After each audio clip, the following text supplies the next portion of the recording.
Chapter 7 of the Kingdom of Wishes. That night, Asha set her alarm for 2:30. She leapt from her bed and seized the clock to silence it before her mother and brother were awakened. She froze for a minute to make absolutely sure they were still asleep. Then she grabbed the duffel bag with the map and homespun at the foot of her bed and tiptoed to the front door. She did not put on her shoes until she was out of the house. Then she ran to the woods as fast as her legs could carry her. Asha found Raphael, the Star Prince, sitting on a branch of a great willow tree. Now that she saw him again, he seemed more wondrously noble and beautiful than before.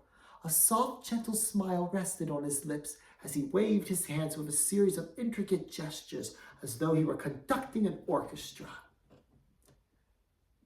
From his fingers came a stream of golden stardust that took the shapes of all kinds of creatures: flowers, trees, birds, animals, fish, people, and even a ship that sailed through a circle. There was so much love in all of his creations. "Raphael!" she called. He leapt from a tree, somersaulted twice, and glided to her. "I brought the map and cloves." "Thank you," said Raphael.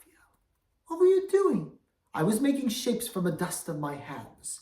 In my world, all the wizards are taught that." "That's wonderful. How long have you been a wizard?"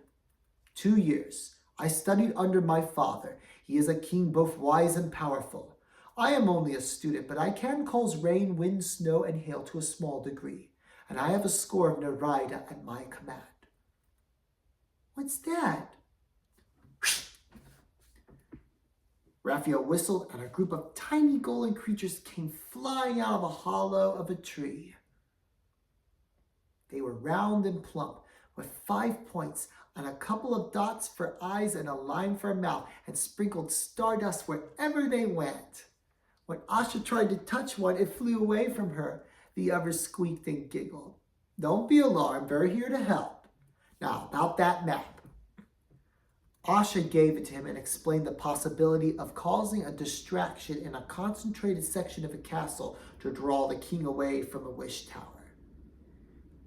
"There are only 2 problems," said Asha. "The tower has a glass wall that separates it from the library, and only the king knows the password to it. And even if we could get inside, there are thousands of wishes. It would take all day to find my brother's wish, and we would only have about 15 minutes. "Oh, don't worry about that," said Raphael. "I can easily blast a hole through the wall.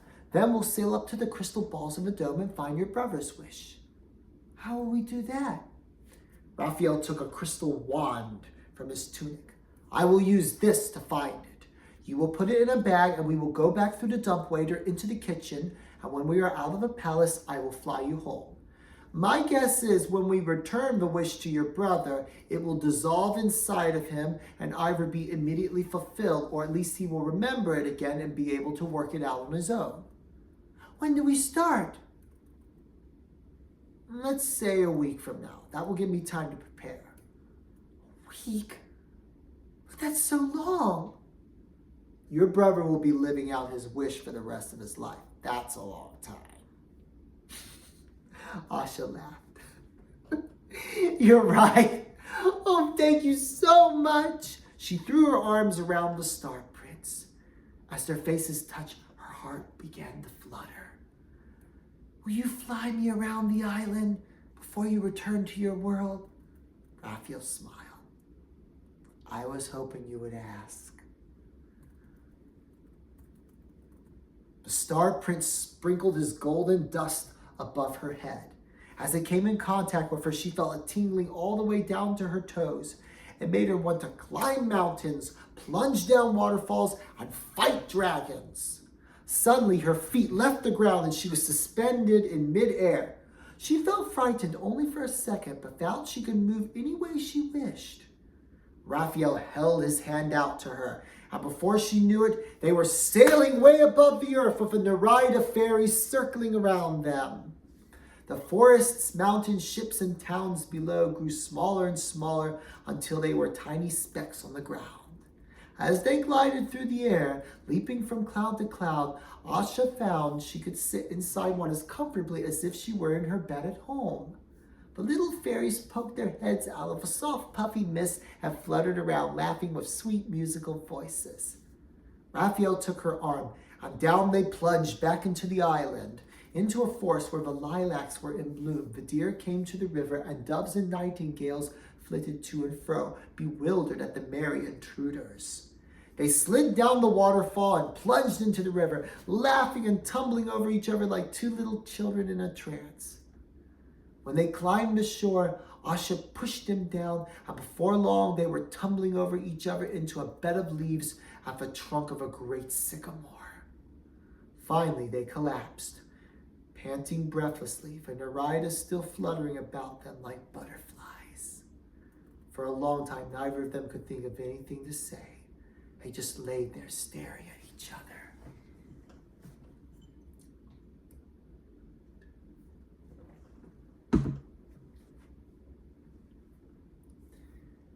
Tell me about your homeland, said Asha.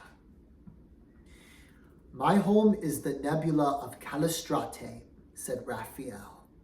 My father is King Athanael, and my mother Queen Asteria. I am the youngest of 3 brothers, so I'll always be a prince. It's princes who have all the fun. He elbowed her playfully as she laughed. Aren't the nebulas like countries with their own kings and queens to rule over them? That is so. What's it like? When you fly through the universe, it is all dark, and you can see the planets, moons, asteroids, and stars roaming to and fro. But when you enter the nebulas, it is much like your own world. Mountains, valleys, rivers, trees, and animals, only with a dark sky instead of a blue one.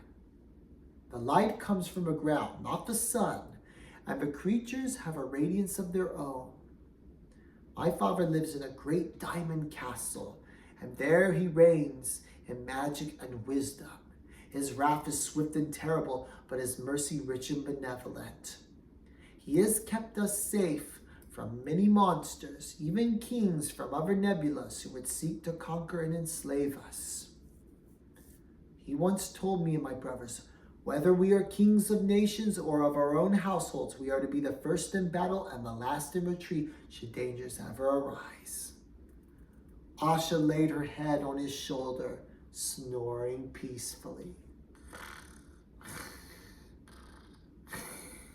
As much as she loved hearing about his world, the adventure had taken its toll on her.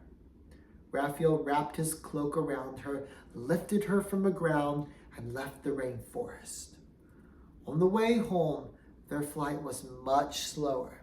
With a nod of his head, he opened the door of her mother's cottage and glided silently inside, holding her in both arms.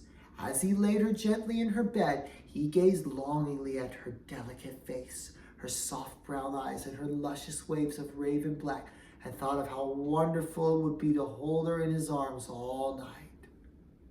But he was too chivalrous for that. Besides, she was a mere mortal, while he was a creature of the sky. He could not expect her to give up everything she knew for him. With a heavy heart, he left the cottage and returned to the woods. He resolved to guard himself better, complete the task set before him, then return to the universe, where he would try to forget Asha and find a maiden of his own kind.